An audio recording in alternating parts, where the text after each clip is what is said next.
Good morning, students. Today, in your Hindi reader class, we read chapter number 3.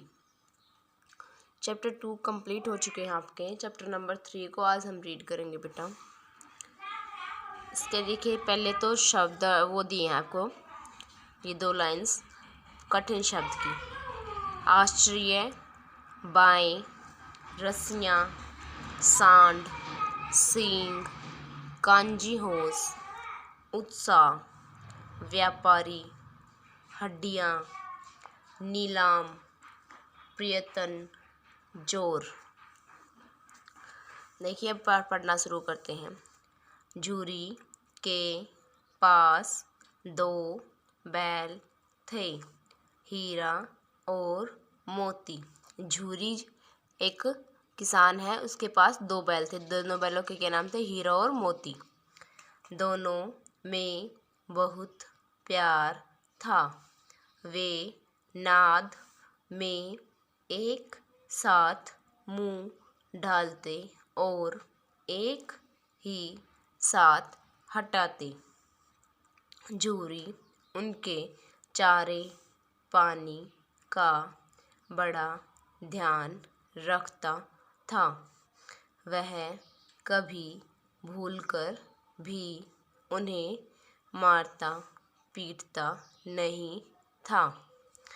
पशु भी प्यार का भूखा होता है।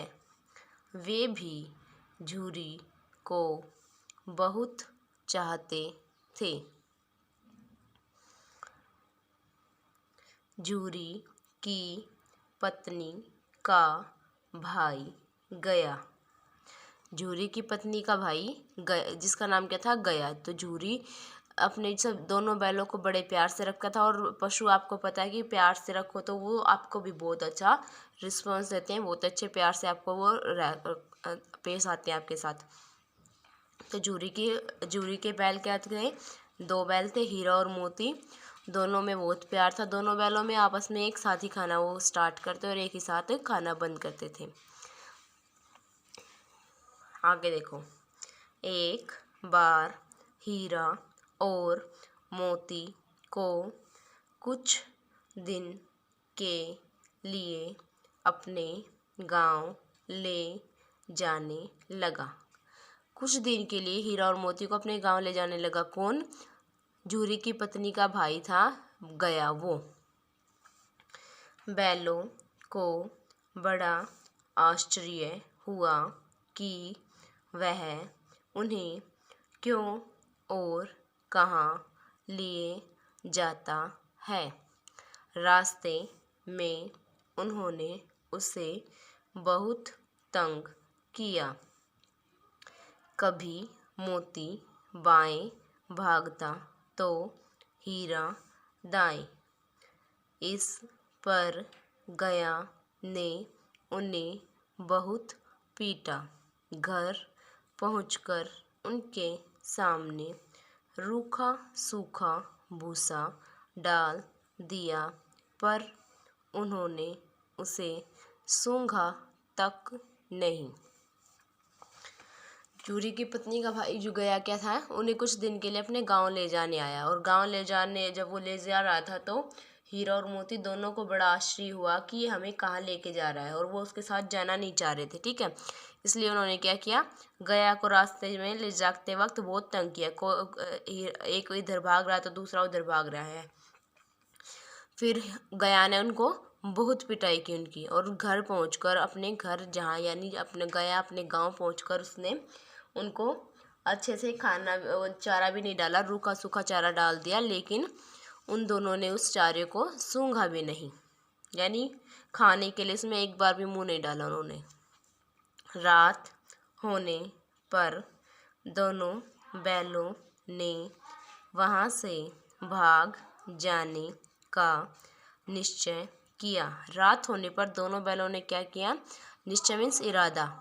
उन्होंने वहाँ से भाग जाने का इरादा किया। उन्होंने जोर लगाकर रस्सियाँ तोड़ डाली और भाग निकले। सुबह होने पर जब झूरी ने उन्हें थान पर खड़े देखा तो वह सब कुछ समझ गया और प्यार से उन पर हाथ फेरने लगा। रात को उन दोनों ने वहां से भागने का इरादा किया और रस्सियां तोड़कर वहां से भाग निकले और भागकर सीधा कहाँ पहुंच गए, अपने मालिक झूरी के घर वो पहुंच गए। सुबह जब झूरी उठकर देखता है तो उसने भी देखा कि उसके दोनों बैल वापस थान में खड़े आए। थान होता बेटा जहाँ पशुओं को बांधते हैं ना, तो वह उसका थान हो जाता है। तो उसके बाद उन्होंने क्या किया, उस झूरी ने अपने दोनों बैलों के ऊपर हाथ फेरा और उसको समझ आ गया कि इसके साले यानी गया ने उसके साथ क्या किया होगा। ठीक है। परंतु झूरी की पत्नी यह देखकर जल भुन गई। उसने उनके सामने रूखा सूखा भूसा डाल दिया, पर फिर भी वे खुश थे। अब झूरी की पत्नी जो थी गया की बहन, वो जल भुन गई कि ये मेरे भाई के घर काम करने गए थे और वहां से इतनी जल्दी भाग आए। वो जल भुन गई और उसने उन्हें बहुत रूखा सूखा यानी अच्छा चारा खाने के लिए नहीं डाला, रूखा सूखा डाल दिया, लेकिन वो फिर भी खुश थे। कौन? हीरा और मोती। अगले दिन गया फिर आया। इस बार वह उन्हें गाड़ी में जोतकर ले चला। रास्ते में मोती ने चाहा कि गाड़ी गड्ढे में ढकेल दे, पर हीरा समझदार था। उसने गाड़ी संभाल ली। जैसे तैसे गया घर पहुंचा। अगले दिन जो है गया झूरी की पत्नी का भाई फिर से आता है और उन्हें गाड़ी में जोत कर ले जाता अब की बार। और मोती जी ने चाहा कि अब की बार मैं गाड़ी को गड्ढे में ढकेल देता हूँ, लेकिन हीरा समझदार था। उसने गाड़ी को गड्ढे में गिरने से बचा लिया और संभाल लिया और वो जैसे तैसे करके गया के घर पहुँच जाते हैं। अब गया ने उनसे बड़ा सख्त काम लेना शुरू किया। वह उन्हें दिन भर हल में जोतता, जब तब उन्हें मारता पीटता। शाम को घर लाकर मोटे मोटे रस्सों से बांधकर उनके सामने रूखा सूखा भूसा डाल देता। वे लाचार निगाहों से एक दूसरे को देखते रहते। गया के घर में एक छोटी सी लड़की रहती थी। वह बैलों की यह दुर्दशा देखती तो उसे बुरा लगता। वह रात को चुपके से उन्हें रोटी खिलाती। दोनों बैल उसके प्यार के सामने अपनी मार और अपमान भूल जाते। एक दिन जब मोती रस्सी को चबाकर तोड़ने की कोशिश कर रहा था, वह लड़की आई और उसने दोनों बैलों को खोल दिया।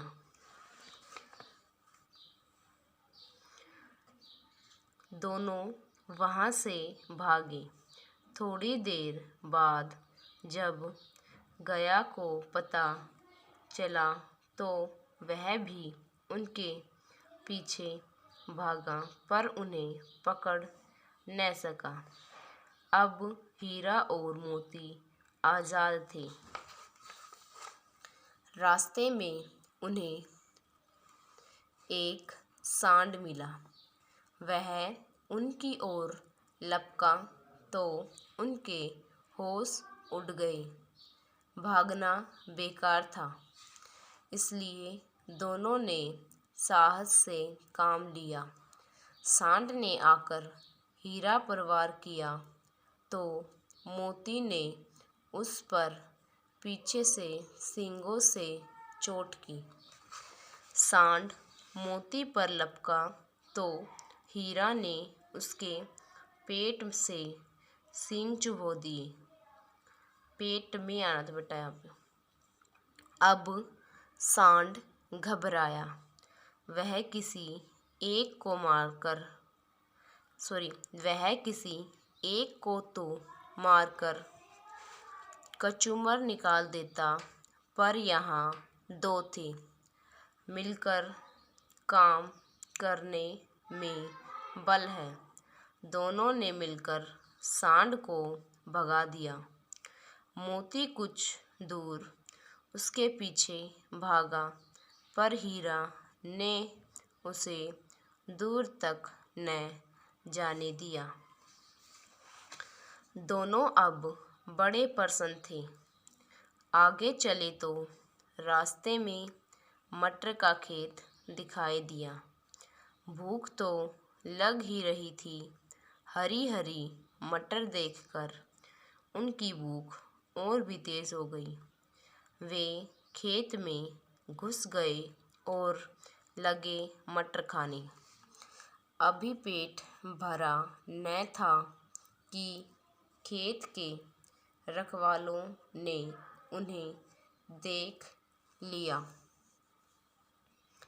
उन्होंने उन दोनों को चारों ओर से घेरकर पकड़ लिया और कांजी हाउस में बंद करवा दिया। कांजी हाउस में हीरा और मोती ने देखा कि वहाँ और भी कई जानवर थे। भैंसें, घोड़े, घोड़ियाँ, गधे, सब के सब कमज़ोर और दुबले पतले। वहाँ किसी के लिए न चारे का प्रबंध था न पानी का। यहाँ कहाँ आ फंसे, उन्होंने सोचा। रात हुई। मोती ने हीरा से कहा कि अगर दीवार तोड़ दी जाए तो बाहर निकला जा सकता है। उसने सींगों से दीवार गिराने का प्रयत्न किया। 2-4 चोटों में ही थोड़ी सी दीवार गिर गई। उसका उत्साह बढ़ा तो उसने और ज़ोर से चोटें लगानी शुरू की। दीवार में रास्ता बनते ही पहले तो घोड़ियाँ भागी, फिर भैंसें और बकरियाँ। मोती ने गधों को भी सींग मार मार कर भगा दिया।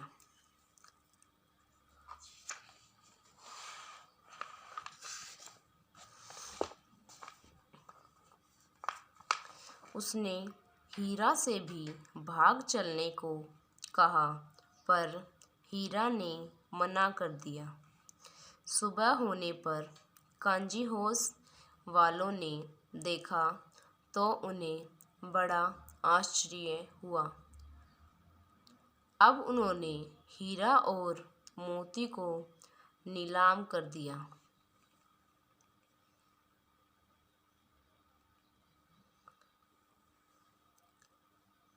मार खाते खाते, भूख सहते सहते वे दोनों बहुत कमज़ोर हो गए थे।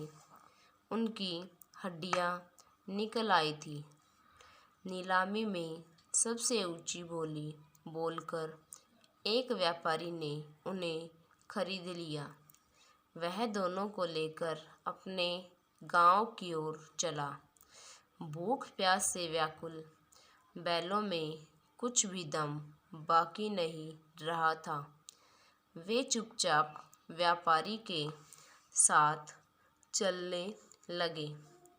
रास्ता उन्हें जाना पहचाना लगा तो न जाने उनमें कहाँ से दम आ गया। वे दोनों तेजी से भागे। आगे आगे दोनों बैल, पीछे पीछे व्यापारी। पर जब तक वह उन्हें पकड़े तब तक वे दोनों बैल घर पहुंच चुके थे।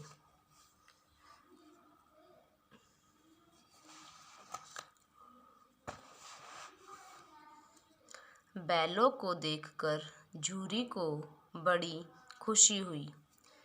वह उनसे लिपट गया। इतने में वह व्यापारी भी वहाँ आ पहुँचा और उन्हें मांगने लगा। मोती ने आओ देखा न ताओ वह व्यापारी पर झपटा। व्यापारी जान बचाकर वहाँ से भागा। झूरी की पत्नी भीतर से दौड़ी आई। उसने दोनों के माथे चूम लिए। मुंशी प्रेमचंद। इस कहानी के लेखक कौन है? मुंशी प्रेमचंद। तो ये तो आपकी थी कहानी दो बैलों की कथा। दो बैल के नाम क्या थे? हीरा और मोती। और दोनों में बहुत प्यार था और उनके मालिक का नाम क्या था? झूरी। झूरी की पत्नी के भाई का नाम था गया, जो उनको कुछ दिनों के लिए अपने गांव ले जाता है काम करने के लिए, लेकिन वो उन्हें अच्छे से नहीं रखता और वो हीरा और मोती उनके साथ जाना नहीं चाहते थे। इसलिए वो क्या करते हैं, उसे रास्ते में बहुत परेशान करते हैं और रात को ही उसके घर से भाग आते हैं। लेकिन झूरी का जो है पत्नी का भाई, वो फिर से आता है। वो गाड़ी में जोत कर उनको फिर ले जाता है और उसके बाद उसने उन्हें बहुत मारता पीटता है। अपने घर ले जाकर बहुत सारा उनसे काम लेता है। खाने पीने को भी नहीं देता ज़्यादा और रूखा सूखा खाने को नहीं देता। और अब वो दोनों वहाँ से भागने में भी कामयाब नहीं हो पा रहे थे। वहाँ पर उसके घर में, झूरी की पत्नी के भाई के घर में यानी गया के घर में एक छोटी सी लड़की थी, जो बैलों को देखकर उसे उन पर तरस आता था, दया आती थी उनकी दुर्दशा देखकर। वह रात को सबके सोने के बाद बैलों को लाकर रोटी खिलाती थी। एक दिन उसने क्या देखा कि मोती जो है इसको जिस रस्सी से वह बंधा हुआ उसको काटने की कोशिश कर रहा था। तो उसने दोनों बैलों को खोल दिया और खुलते ही वो दोनों वहाँ से भाग निकले। भागकर क्या हुआ, थोड़ी देर ही निकले थे वो भागते हुए कि रास्ते में एक सांड से उनका आमना सामना हुआ। सांड ने उन दोनों को मारना चाहा, लेकिन दोनों ने मिलकर सांड को हरा दिया और भगा दिया। फिर उन दोनों को एक मटर का खेत दिखाई दिया। वो कई दिनों से उन्होंने अच्छा खाना नहीं खाया था और उन्हें भूख भी तेज़ लगी थी, इसलिए वो मटर खाने लगे। मटर से उनका पेट भरा भी नहीं था कि मटर के खेत में जो रखवाले थे उन्होंने उन दोनों को पकड़ लिया और कांजी हाउस में बंद करवा दिया। कांजी हाउस क्या होता है बेटा? कांजी हाउस होता है सरकारी मवेशी खाना, यानी जहाँ पर लावारिस पशुओं को रखा जाता है, जिससे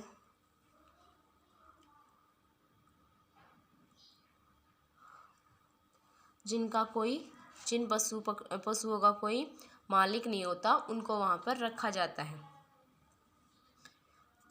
वहाँ पर कांजी हाउस में बंद करा दिया। फिर कांजी हाउस में उन्होंने वहाँ देखा कि और भी बहुत सारे पशु और भी बहुत सारे पशु हैं वहाँ पर, जैसे कि घोड़े, घोड़ियाँ, बकरियाँ, भैंसे, गधे। तो वो सभी को एक साथ इकट्ठा बंद कर रखा था। फिर रात में मोती ने क्या किया, धीरे धीरे करके दीवार को गिराना शुरू कर दिया। 4-5 चोटों में थोड़ी सी दीवार हिली, फिर उसमें और साहस आ गया। उसने जोर से सींग मार मार कर दीवार को गिरा दिया। दीवार गिरते ही सारे जो कांजी हाउस में पशु बंद थे वो भागना शुरू हो गए। गधे नहीं भागे, गधों को भी मोती ने भगा दिया सींगे मार मार के। फिर उसके बाद क्या हुआ, मोती ने हीरा को भी कहा कि चल हम भी भाग चलते हैं, लेकिन हीरा ने कहा कि हम नहीं भाग कर जाएंगे। सुबह जब कांजी हाउस के जो काम करने वाले थे उसमें वो उठे तो उन्होंने देखा कि दीवार तोड़ रखी और सारे जो पशु थे वो भाग गए हैं। तो उन्होंने हीरा और मोती दोनों को नीलाम कर दिया। नीलाम करना होता है बोली लगाकर अधिक दाम देने वाले के हाथ बेचना, यानी बेच दिया उन्हें, जो उनकी बोली लगा दी कि जो भी सबसे ज़्यादा दाम देगा उसी को मिलेंगे, ठीक है। नीलाम कर दिया उन्हें। नीलाम करके एक व्यापारी ने उन दोनों को खरीद लिया। कई दिनों से भूखे प्यासे रहकर उनके शरीर में जान नहीं बची थी, तो वो धीरे धीरे इस व्यापारी के पीछे पीछे चलने लगे। लेकिन चलते चलते उन्हें रास्ता कुछ जाना पहचाना लगा। तो नहीं जाने कहाँ से उनके शरीर में इतनी ताकत आई कि वो दोनों वहाँ से बहुत ज़ोर से भागे और भागकर सीधा घर आ गए। घर किसके आ गए? झूरी के घर आ गए। बैलों को देखकर झूरी को भी बड़ा खुशी हुई कि उसके बैल वापस मिल गए उसको। वह उनसे लिपट गया। इतने में वो व्यापारी जिसने उन्हें नीलामी में खरीदा था वो भी वहाँ आ जाता है और वो बोलता है कि ये बैल मेरे हैं, मेरे को दे दो। लेकिन तभी मोती अपने सींगों के साथ उसके साथ पीछे दौड़ता है और उसे मतलब मारने के लिए दौड़ता है। तो व्यापारी डर जाता है और वह वहाँ से भाग जाता है। इतनी देर में ही झूरी की पत्नी भी आ जाती है अंदर से और वो उन दोनों बैलों के माथे चूम लेती है। तो ये था आपका पाठ नंबर 3, 2 बैलों की कथा। ये आपको अच्छे से रीड करना है और ये देखिए शब्दार्थ दिए हैं आपको। ये शब्दार्थ आपको कॉपी में लिखने और याद करने हैं। Thank you students.